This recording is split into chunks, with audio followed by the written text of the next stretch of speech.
Welcome. Thank you. Now, as you might know, I'm with The Source, and we're a magazine that focuses on hip-hop culture and community. So we have diverse readers of all generations and demographics. We're brought together by commonality of hip-hop music and culture. So, if elected president, what do you hope to be your touchstone to bring together a country as diverse as the United States? I come from the most diverse state in the country, the state of Hawaii.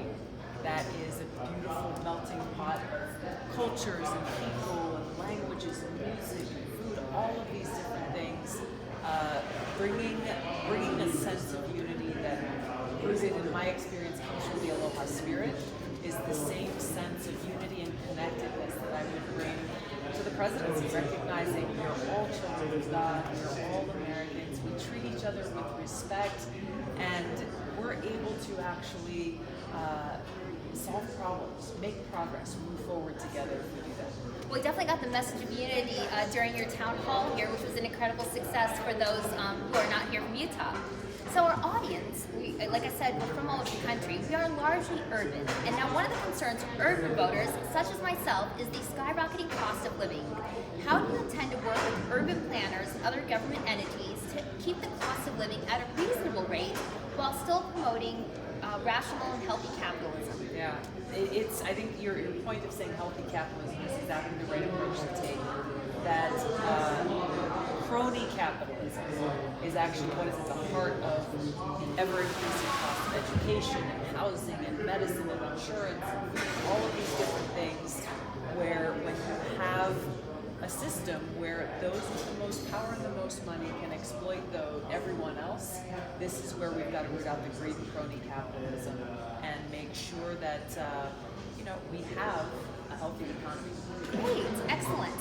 So now, we are a nonpartisan outlet, but we do heavily encourage voting at all levels of the government. Why do you think it's important for everyone to vote? The decisions that are made by our leaders impact every single aspect of our lives, whether we realize it or not. So when people say, well, I don't want to vote because politics has no impact on my life, that is not the case. If you go and buy food at the store, politics impacts you. If you ever need to go to the doctor, politics impacts you. If you're struggling to find a job and afford to pay the rent, politics impacts you. So if you care about these things, you got to make sure your voice is heard. If your voice is not heard, we can never make sure that our government is working for us. That's a great point. Now, you're one of the few major contenders to have visited Utah, which some say is too red for a Democrat to win. How do you hope to appeal to a base that has traditionally voted Republican?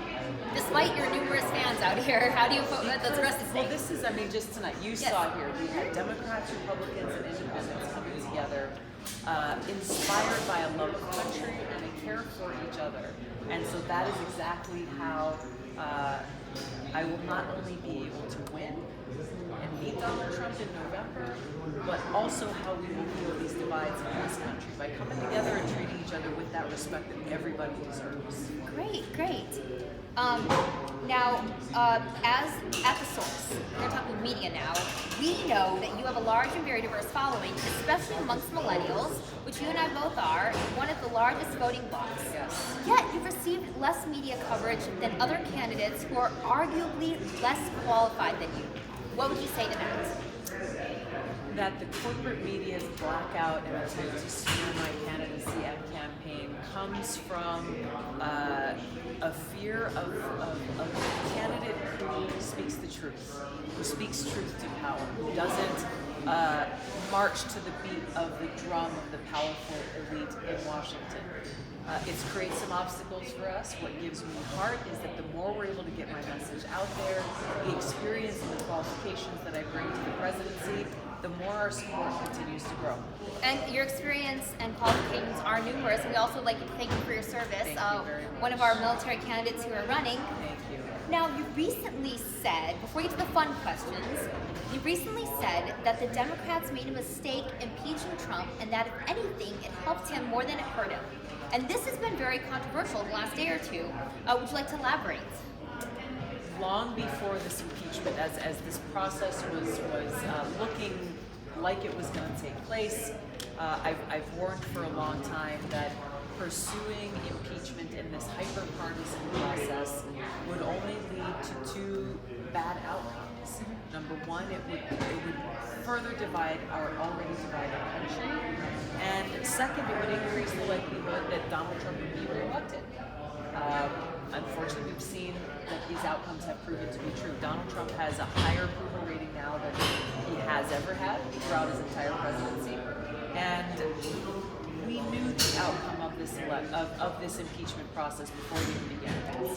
So I'm a practical person, and I'm running for president to beat Trump. This coalition of support the process party lines, so that we can really bring about a government of, by, and for the people. And I just want to clarify that you're not just running for the Democratic Party. You're appealing to all, as we saw your night, independents, which a lot of the country is independents, Democrats, Republicans, Libertarians, others. So to stand together as Americans, being reminded about who we are and what we can accomplish when we work side by side. And now you did mention, though, you talked about your quote from Lincoln, where he said, "A house divided cannot stand." In regards to being said during another divisive time in our country, do you think our country, with your leadership, can reunite the same way that America reunited after an actual civil war? Yes. And how do you intend to do that? Yes, by providing that culture of leadership, that strength in leadership, to set the tone, to remind ourselves about who we are, and the power that lies in the hands of the people, that we are weaker when we are divided. This is what Abraham Lincoln was warning against. And that if we care about this country and those that we love, we recognize the action that we need to take together to heal these divides in our homes, in our communities, in our jobs, and in Washington. And I look forward to being able to provide that unified leadership. Great. I do notice you also mentioned a lot about listening throughout your speech tonight, and I think that that's important as well. Well, now we get to the super heavy-hitting questions. All right. All right. Now, we're a hip-hop magazine, so I have to ask, who do you think is the best hip-hop artist or group of all time? And you can give me an artist and a group. That's a tough one. There's been so many epic hip-hop artists over time. I'll just tell you one that impacted me since I was a kid was Lauryn Hill. Oh, that's good. Yeah, she's her music is amazing. And she delivers is amazing, and inspiring so many things. She is amazing. She is indeed amazing. And her music is timeless as well. It is. Now you're from Hawaii, which is a beautiful state. I just visited there this summer. Got lost in a hike. That's a different story. You made it out alive. That's good. What similarities or cultural significances do you see between traditional Hawaiian culture and the hip-hop community?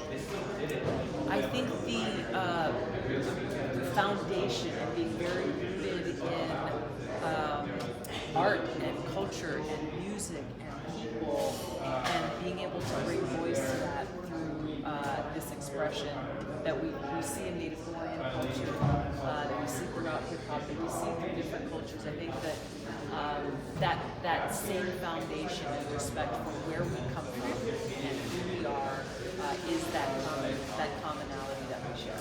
Well, wonderful. Thank you so much. And I would also have to say special thanks to Justin Pankow, one of your Detroit managers. Him and I have been friends for a long time, and he was one, he promotes you every day. Talk about telling 5 friends. Yes. He has told 25 of his friends. He's told 50 of his friends, and I really do hope that your message, I hope the unity gets to Washington, D.C. And from everyone at the source, we thank you. Thank you. So nice to meet you. You too. Appreciate it.